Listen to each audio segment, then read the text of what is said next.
Bonjour à tous, bonjour à toutes.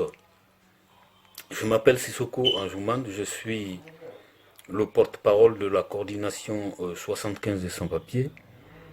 Je suis aussi l'un des porte-parole de la coalition internationale des sans-papiers et migrants qui est actuellement dans 10 pays en Europe et dans 7 pays en Afrique. Alors, je vais vous parler un petit peu de la vie des sans-papiers dans ces périodes de confinement, des liens avec le foyer, l'hébergement, les centres de rétention administratifs. On appelle souvent CRA. Alors, je vais commencer par le foyer parce que nous, les sans-papiers, les foyers sont très importants pour nous.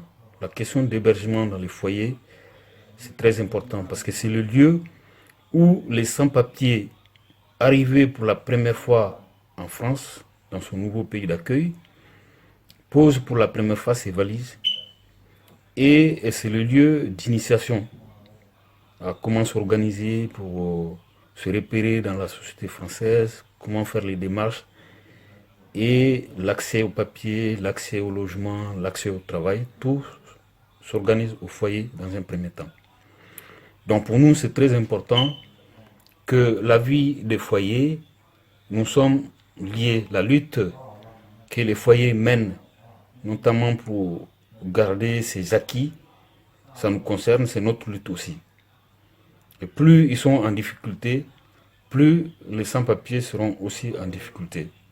La preuve en est que depuis plusieurs années, la préfecture de police de Paris se bat contre les migrants au nord de Paris, notamment les gens qui dorment dehors, les gens qui n'ont pas de toit, alors que ça tourne toujours autour de 10 000 sans-papiers. Mais en réalité, il y a plus de 600 000 sans-papiers en France. Et ces 600 000 sans-papiers, s'ils ne sont pas visibles, c'est en grande partie à la solidarité que nos anciens, nos frères, nos cousins nous ont réservé en gardant ces foyers. Donc c'est très important pour nous les luttes qui sont menées dans les foyers.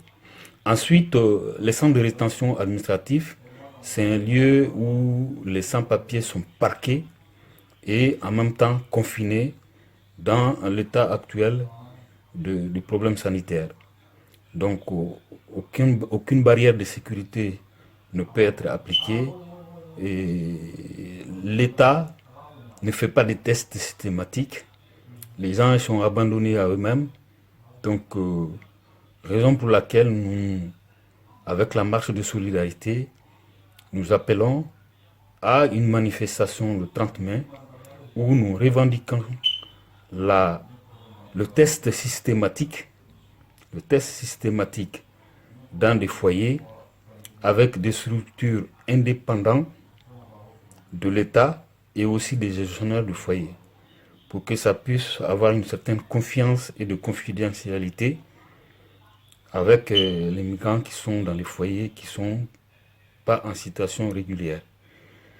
Donc nous demandons aussi à ce que ils puissent avoir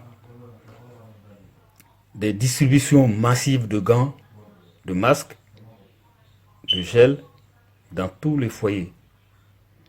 Nous demandons la fermeture des centres de rétention administratifs, les CRA. Nous demandons aussi l'ouverture immédiate des lieux sans condition de papier ni de revenus pour héberger tous les sans-papiers.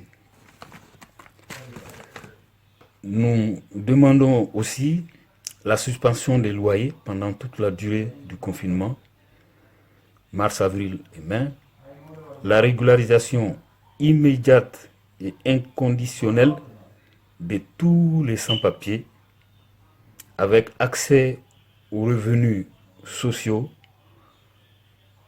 chômage partiel avec accès gratuit à la santé.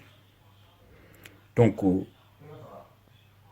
ensuite, nous appelons à tous les citoyens français, les immigrés avec ou sans papier, de nous rejoindre à cet appel du 30 mai pour une manifestation populaire dans Paris. Parce que l'heure est grave, la France depuis 40 ans n'a pas fait de régularisation globale de tous les sans-papiers. Il est temps et la période est propice, en tout cas pour faire un appel à tous les citoyens. Ces 600 000 sans-papiers qui sont confinés aujourd'hui dans des conditions difficiles, souvent à 5, 6, 7, voire 8, dans 8 mètres carrés, à partir du 11 seront dehors et ça risque de propager à nouveau le virus où actuellement il n'y a pas de médicaments, il n'y a rien du tout. Donc je lance un appel à tous les citoyens français, à tous les immigrés, de nous rejoindre à cet appel pour une grande manifestation le 30 mai à Paris.